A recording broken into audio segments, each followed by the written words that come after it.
Wala nang paligoy-ligoy pa mga kaibigan.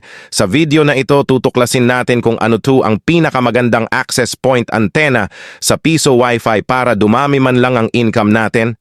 Welcome back to tong tech channel ngayong araw, gabi na pala. Shoutout muna para di sa kaibigan nato dyan. Nagpapa-shoutout kay Zilong, Y.T98 comment sa gusto mapa, shoutout. So ngayon lahat naman yan malakas, pero may pros and cons lahat yan. Sabi ko sa inyo, survey the area para malaman natin ang angkop na antena.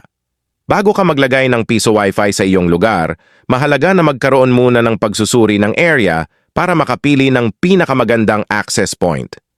Tingnan natin ang budget-friendly antenna, TP-Link 110, Comfast EW73, Comfast E314 NOD para sa iyong mga customer na mas gustong mag-Facebook, TikTok at YouTube. TP-Link 110, kilala sa matibay na konektibidad at mahusay na performance. Ito ang sagot sa mga gamers at online users na naghahanap ng mabilis at matatag na internet connection para sa kanilang mga online activities. Dahil walang DC issue si TP-Link pero maiksi ang range, Comfast EW73. May advanced na mga feature tulad ng high-speed internet at malawak na saklaw. Para ito sa mga gumagamit ng Facebook, TikTok at YouTube na naghahanap ng mabilis at tiyak na koneksyon. Honest ako, may DC issue ito pero sobrang lawak ng range. Sa omnidirectional ang kanyang bato ng signal 300 meters ang sakop. Comfast E314N, bagay ito sa mga bahay na nasa harapan. Marami at sa likod ay walang mga bahay kasi ito directional antenna at pwede ito sa short bridge upang lumawak lalo ang sakop nito at mapasa pa niya through bridge ITO. Namang mga antena na to ay mahal pricey. Pero sulit malayo ang range TP-Link 225.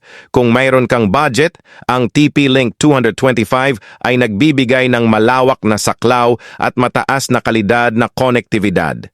Ito ay ideal para sa mga lugar na nangangailangan ng mabilis at walang problema na internet connection, .ml, YT, FB, TikTok, Oasia, Ruegirap, 52OD. Isa pang mahusay na pagpipilian, ang Ruegirap 52OD ay kilala sa kanyang malawak na saklaw at matatag na performance. Perfect ito para sa mga mapang-angkop na online activities tulad ng Mobile Legends, Facebook, TikTok at YouTube.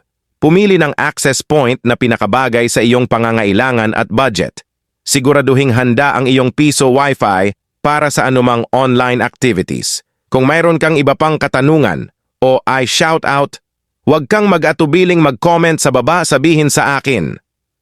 Pero note, lag pa rin yan pag ang ESP nyo ay may problema si PPDT, Globe at Converge.